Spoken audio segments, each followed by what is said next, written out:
In this video, we're going to take a look at a red ink by KWZ Raspberry. Now, as always, there's timestamps down below so you can skip around, but if you've got the time, I'd appreciate you checking out the entire video. Also, down in the description is a link to the red ink playlist, so if you wanted to see more, you can find that there. I'm an ink guy, and let's get into the first writing sample done on 90 GSM Clairfontaine. No bleeding, no ghosting. We get no feather, spread, halo sheen. We get some shading in the stub. We get some shading in the extra fine, even some shading in the medium. The extra fine is lighter than the stub, while the medium's about the same tone as the stub. Extra fine took 10 seconds to dry and the medium took 15. The scrubby for both show only a slight bit of color variation, but it does show up in the writing. And the smear test you could probably recover if you smeared while you were writing. To have a range of experience with this ink, all of the writing samples are done with a Jinhao 159 with a 1.1 stub, a Jinhao X450 with a medium, and a Jinhao X750 with an extra fine. Then a Diplomat Arrow with a broad nib was inked up, used for a day, and used to take the notes for this video. The next writing sample is done on 52 GSM Tomoe River. We get no bleeding, no real ghosting. We get no feather, spread, halo sheen. We do get shading in the stub. We get a little shading in the extra fine and in the medium. Now, all of the shading is very gentle in what happens, more as a quality of the paper. The extra fine's lighter than the stub, while the medium's the same tone as the stub. The extra fine took 16 seconds to dry and the medium 24. Scrubby for both don't really show much color variation, but it does show up in the writing, and the smear test you could not recover if you smeared while you were writing. I agree with Vita. There's a lot to learn by doing multiple chromatographies. The one on the left is done the way it's supposed to be done. A line of ink is put down, and then it's put into water for 10 to 15 seconds. And we do see this very bottom part showing some orange, then a little bit of red, and really a very pink color at the top. An interesting mix.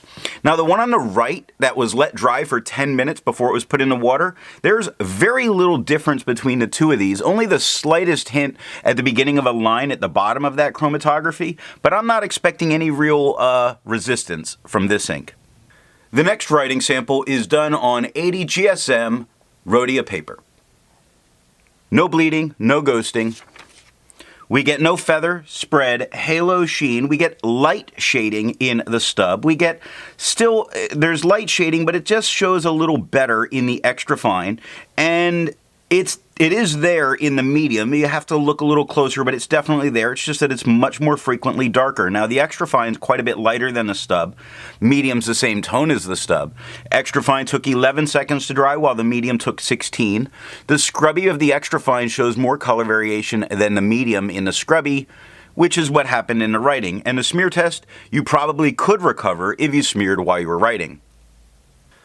Resistance tests are done to see how this ink could be expected to perform on the page, and more importantly, how hard it may be to clean from your pen. The smear is allowed to dry for 3 days before testing it. Looking at the highlighter, I would not use this in a note-taking situation because of that. It's gone. Half of it's gone.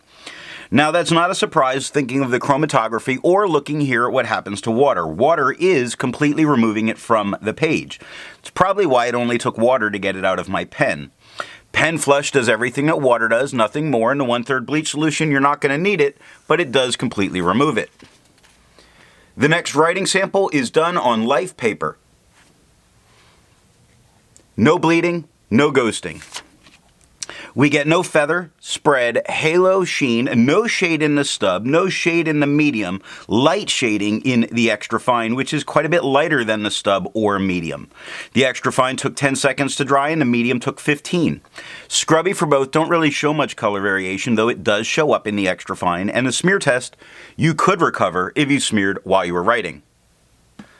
For the inks tested, the average viscosity was 2.5, with the realm of normal being from 2.1 to 2.9. KWZ's Raspberry has a viscosity of 2.2, making it normal. If you're interested in how the viscosity test and all that's done, then down in the description is a link to that video. Now, let's take a look at Franklin Christoph paper. No bleeding, no ghosting. We get no feather, spread, halo sheen. Now, I think I wrote that accidentally with the extra fine, not the stub, so we're not worrying about that. But we do get shading in the extra fine, no shading in the stub, and in the medium. The medium's much darker than the extra fine. Extra fine took 6 seconds to dry, while the medium took 9. Scrubby of the extra fine shows color variation, and the medium shows none, which is how it performed in the writing. And a smear test, you could recover if you smeared while you were writing. For the inks tested, the average dry time was 17 seconds, with the realm of normal being from 13 to 21 seconds. KWZ's Raspberry has an average dry time of 15 seconds, so it's normal. The last writing sample is done on Viscosity notebooks.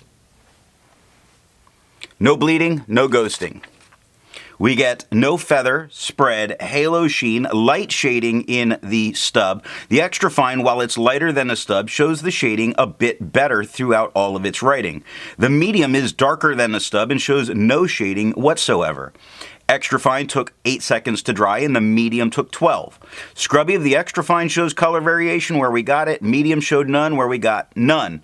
And the smear test you could recover if you smeared while you were writing. Instead of finding inks that look like KWZ's Raspberry, I'd prefer to find an ink that complements its color on the page. I decided to go with a blue ink by Kaweco, their Royal Blue. Now, if you'd prefer a different complement color, then down in the description is a link to those playlists. So what do I think of KWZ's Raspberry? That burp in the very beginning with the pen was unusual. This is too light a tone of red for me, and the swab looks entirely different than the writing. I can't say that either the swab or the writing speak to me as a color. So what nib and pen give the best writing experience with this ink? I find a lot of it to be just lighter than I would prefer, so I want to darken it up some by using a medium to wet flow, medium or fine pen. I hope you got something out of this video, and in the next video, we're going to take a look at a scented ink by Diatramentis Cola.